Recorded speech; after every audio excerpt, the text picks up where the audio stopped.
Excuse me, sorry. Cat jumped on me. Hi there, my name is Robert. I'm doing the assignment to discuss drugs in our assigned state. My state was Michigan. Um, these are just kind of notes so I know where to talk about. Don't really um, read them. Oh my gosh, sorry, one second. Hold on, I apologize. Sorry, my animals are distracting me. All right, so the first section was about adult use. I didn't find a ton about adult use specifically in Michigan.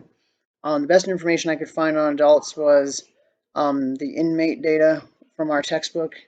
Leventhal and Lovins, the authors, say in our textbook, quote, a survey of inmates in Michigan, California, and Texas prisons found that only 20% of those who use drugs reported that their drug use began prior to their first crime, and more than 52% reported that they began using drugs and committing crimes at about the same time.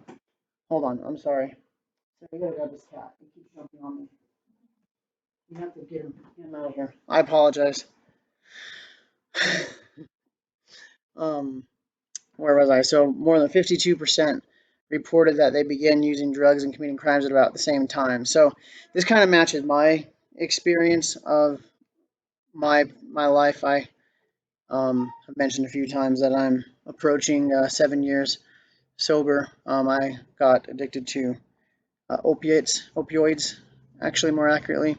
But it's interesting because I also probably no, actually I know for a fact I started um, engaging in a life of criminal activity before using drugs. So it's kind of an interesting thought because a lot of even I kind of think that drugs lead to crime, but it seems a lot of people start off with crime first. But I imagine drugs make that criminal life more um, prevalent. But anyways, that's kind of what I found about adult use. That most people reported either committing crime before or at the same time as using drugs, and not what maybe normally thought that drugs are started first.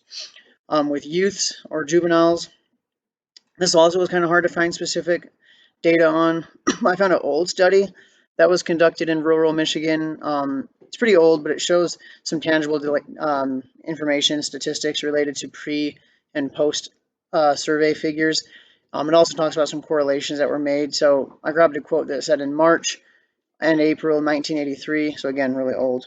And then also January, February the next year, subjects completed a 5-part survey questionnaire which measured personal drug use, health beliefs, peer drug use, intention to use drugs in the future, and demographic variables.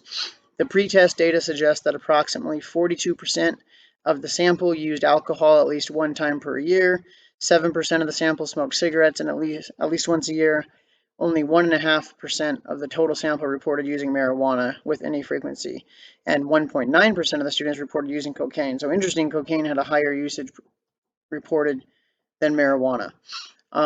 Post-test results indicated that alcohol increased substantially the use over the study year, while cigarettes, smoking marijuana increased slightly, and cocaine remained the same. So interesting that cocaine was consistent. A positive correlation between peer drug use and personal drug use was established. So the old peer pressure effect.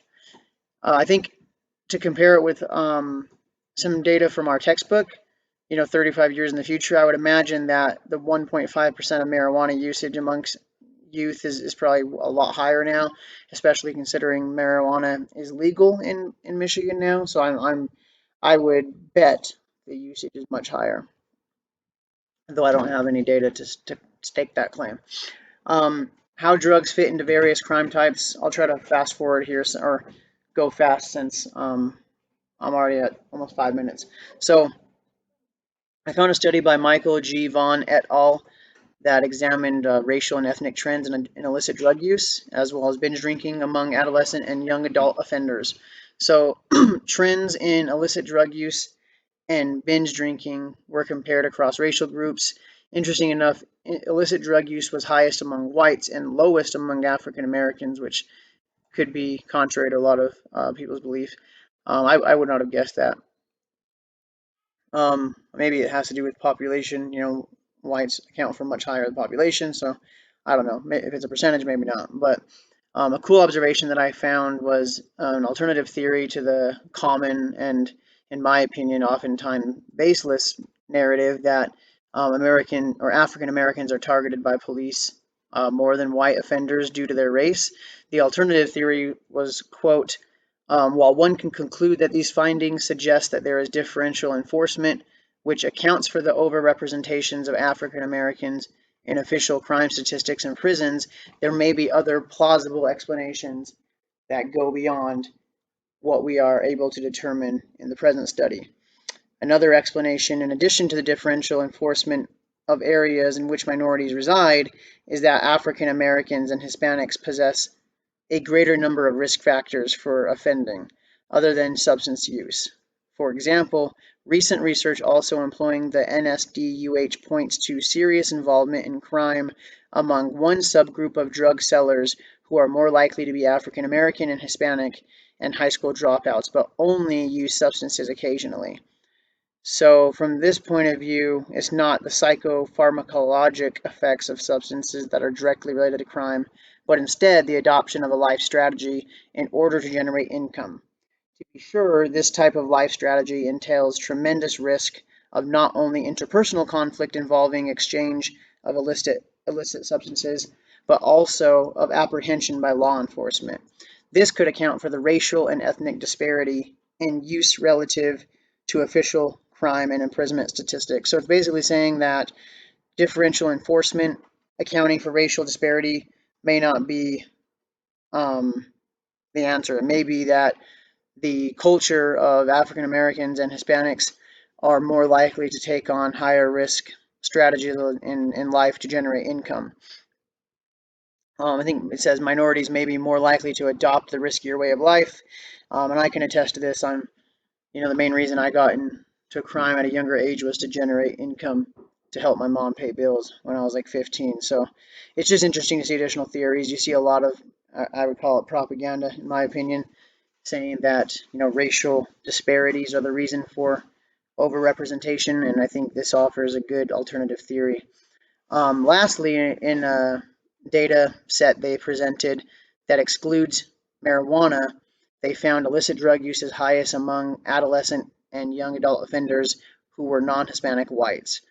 Hispanics were second, and then African Americans were lowest. So again, another counter theory to a common thought that Black Americans may use drugs more, which may account for incarceration more. But perhaps again, it's not their drug use, but more so the selling, manufacturing, the life strategy. So lots of data to look over. I don't know the answers to all those questions, but it was a curious observation. The references I'm including below in the document I'm attaching. Thank you.